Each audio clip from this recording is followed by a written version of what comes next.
Hi hello. മത്തൻ്റെ ഇല നമുക്ക് പല രീതിയിലുണ്ടാക്കാം. നമ്മൾ ചിലർ ഇത് താളിച്ചെടുക്കും, അതുപോലെ ചിലർ മീൻ വേവിച്ചെടുക്കാനായിട്ട് ഇത് പൊതിഞ്ഞ് ഉപയോഗിക്കും. അങ്ങനെ പല രീതിയിൽ നമുക്ക് മത്തൻ്റെ ഇല ഉപയോഗിക്കാം. അപ്പോൾ ഇന്ന് ഞാനിവിടെ തേങ്ങ അരച്ചിട്ട് മത്തൻ്റെ ഇല കറി വയ്ക്കാനാണ് ഉദ്ദേശിച്ചിട്ടുള്ളത്.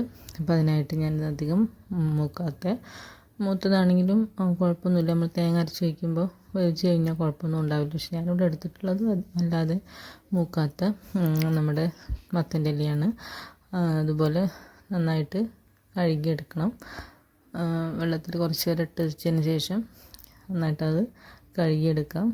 മൂക്കാത്ത തണ്ടൊക്കെ ആണെങ്കിൽ നമുക്കത് കറിക്ക് ഉപയോഗിക്കാവുന്നതാണ്. അപ്പോൾ അതുപോലെ എടുത്തിട്ടുണ്ട്. ഇനി എന്ത് ചെയ്യേണ്ടതെന്ന് വെച്ചാൽ നമ്മൾ ഇല നുള്ളിയെടുക്കുക. അതിൻ്റെ കനുള്ള വേരുകളൊക്കെ കളഞ്ഞതിന് ശേഷം നല്ല ഭാഗം മാത്രം നുള്ളിയെടുത്ത് മാറ്റി വയ്ക്കാം. പിന്നെ അടുപ്പത്ത് ഇതുപോലെ ഒരു ചട്ടിയിൽ ഞാനിതുപോലെ വെള്ളം ചൂടാകാൻ വെച്ചിട്ടുണ്ട്. ഇനി അതിലേക്ക്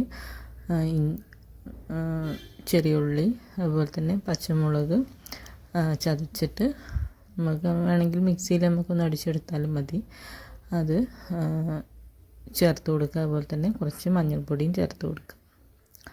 പിന്നെ വെള്ളം ഒന്ന് തിളച്ച് വരുന്ന സമയത്ത് നമുക്ക് ഇതിലേക്ക് നമ്മുടെ നന്നാക്കി വെച്ചിട്ടുള്ള നമ്മുടെ മത്തൻ്റെ ഇല നമുക്കിതിലേക്ക് ഇടാവുന്നതാണ്.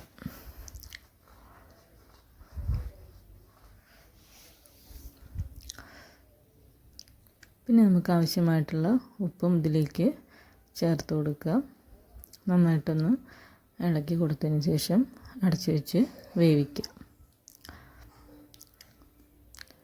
പിന്നെ ഇതിലേക്കുള്ള അരപ്പ് തയ്യാറാക്കാനായിട്ട് തേങ്ങ, അതുപോലെ തന്നെ തേങ്ങ ചിരകിയതും, അതുപോലെ കുറച്ച് ജീരകവും ഇതിൻ്റെ ഉള്ളിലേക്ക് ചേർത്ത് കൊടുത്തിട്ടുണ്ട്.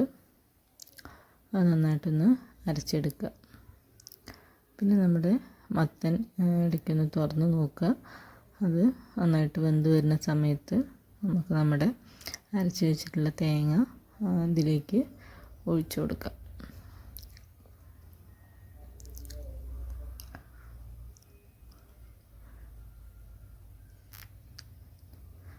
തേങ്ങ നമുക്ക് കറി നല്ല തിക്കായിട്ട് വേണമെന്നുണ്ടെങ്കിൽ തിക്കായിട്ട് തേങ്ങ അരച്ചൊഴിച്ചാൽ മതി. അല്ല ലൂസായിട്ട് വേണമെന്നുണ്ടെങ്കിൽ നമുക്ക് തേങ്ങ അല്ലെങ്കിൽ വെള്ളം ഇതിൽ കുറച്ച് ആഡ് ചെയ്യാവുന്നതാണ്.